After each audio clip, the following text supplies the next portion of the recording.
నమస్తే, welcome to four sides TV. నేను సౌజన్య. తెలంగాణ రాజకీయాల్లో జూబ్లీహిల్స్ బైపోల్ అనేది హాట్ టాపిక్ అయింది. ఇక్కడ గెలుపు అనేది 3 ప్రధాన పార్టీలకు కీలకంగా మారింది.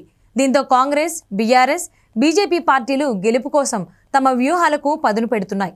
ఇక్కడ ఏ పార్టీ గెలిస్తే ఆ పార్టీకి భవిష్యత్తులో ఢోకా ఉండదని రాజకీయ విశ్లేషకులు భావిస్తున్నారు. ఈ నేపథ్యంలోనే ఆ 3 పార్టీలు జూబ్లీహిల్స్ ఉప ఎన్నికను అత్యంత ప్రతిష్టాత్మకంగా తీసుకున్నాయి. గెలుపు కోసం తీవ్రంగా శ్రమిస్తున్నాయి.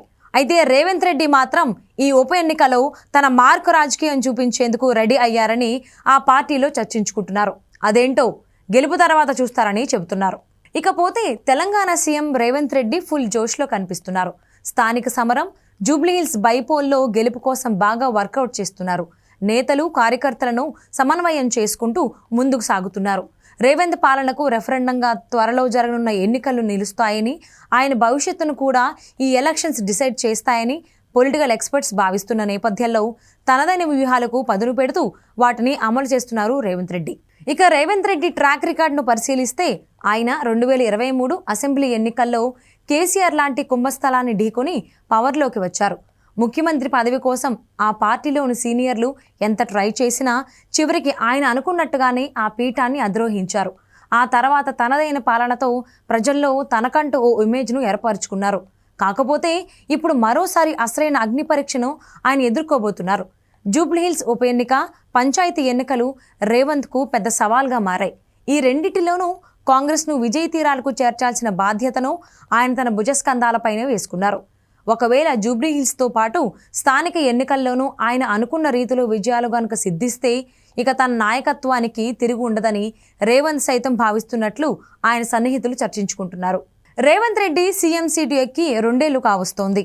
ఈ తక్కువ టైంలోనే ఎన్నో వెల్ఫేర్ స్కీమ్ను ఆయన ప్రవేశపెట్టారు. దేశానికి ఆదర్శంగా నిలిచే విధంగా వాటిని అమలు చేస్తున్నట్లు చెప్పుకుంటున్నారు. 6 గ్యారంటీలను సక్సెస్ఫుల్గా అమలు చేశామని, ఫ్రీ బస్సు, 200 యూనిట్ల ఉచిత విద్యుత్తు, గ్యాస్, సన్నబియ్యం వంటి పథకాలను ప్రవేశపెట్టి పేదల గుండెల్లో కాంగ్రెస్ పార్టీ నిలిచిపోయిందని ఆ పార్టీ నేతలు చెప్పుకుంటున్నారు. ఇక రైతు రుణమాఫీ చేసి పెద్ద సాహసమే చేశారు మా సీఎం అని చర్చించుకుంటున్నారు. రైతు రుణమాఫీ అనేది ఎవరికీ సాధ్యం కాదని, విపక్షాలు చేసిన విమర్శలను పట్టించుకోకుండా సుసాధ్యం చేసి చూపించారు మా ముఖ్యమంత్రి అంటూ వారు అభివర్ణిస్తున్నారు. 2 ఏళ్ల పాలనను పక్కన పెడితే ఇప్పుడు రేవంత్ ముందు పెద్ద సవాల్ వచ్చి పడిందని చెప్పాలి. ఎందుకంటే జూబ్లీహిల్స్ ఉప ఎన్నిక ఒకటి ఊహించని పరిణామంగా వచ్చింది. దీంతో జూబ్లీహిల్స్లో గెలిచి తన ఇమేజ్ ఇంకా డ్యామేజ్ కాలేదని, విపక్షాల విమర్శలకు చెక్ పెట్టే సమయం వచ్చిందని ఆయన నిరూపించుకోవాల్సి ఉంటుంది. అదేవిధంగా స్థానిక ఎన్నికల్లో కూడా సత్తా చాటాలని భావిస్తున్నారు. బీసీ రిజర్వేషన్లపై హైకోర్టు స్టే ఇవ్వడంతో న్యాయ పోరాటానికి రెడీ అయ్యారు. అసలు స్థానిక సంస్థల ఎన్నికలు ఎప్పుడో ఏడాది క్రితమే నిర్వహించాల్సి ఉంది. కానీ పాలనపై పట్టు కోసం తరచూ పోస్ట్పోన్ చేసుకుంటూ వచ్చారని విపక్షాల నుంచి విమర్శలను కూడా ఎదుర్కొంటున్నారు రేవంత్ రెడ్డి. మరోవైపు హస్తం పార్టీలోని సీనియర్స్ను స్లోగా దారిలోకి తెచ్చుకున్నారు. కీలక శాఖలపై పట్టు కోసం ప్రయత్నించి సక్సెస్ అయ్యారనే చెప్పాలి.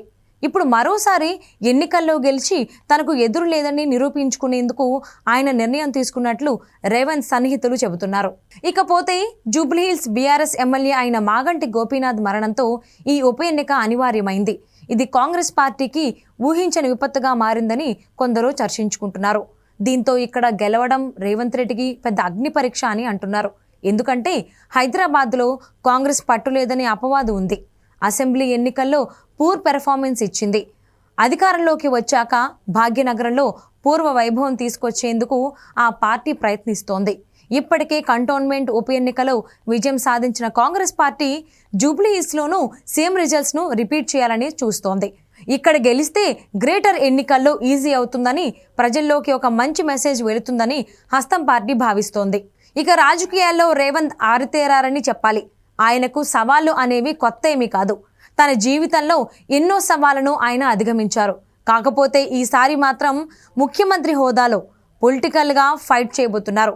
మరి జూబ్లీహిల్స్ బైపోల్తో పాటు లోకల్ బాడీ ఎలక్షన్స్లో ఆయన సక్సెస్ అవుతారా లేదా అనేది వేచి చూడాలి. ఈ విషయంలో మాత్రం ప్రజలు ఎటువైపు మొగ్గు చూపుతారో అనేది ఉత్కంఠగా మారింది.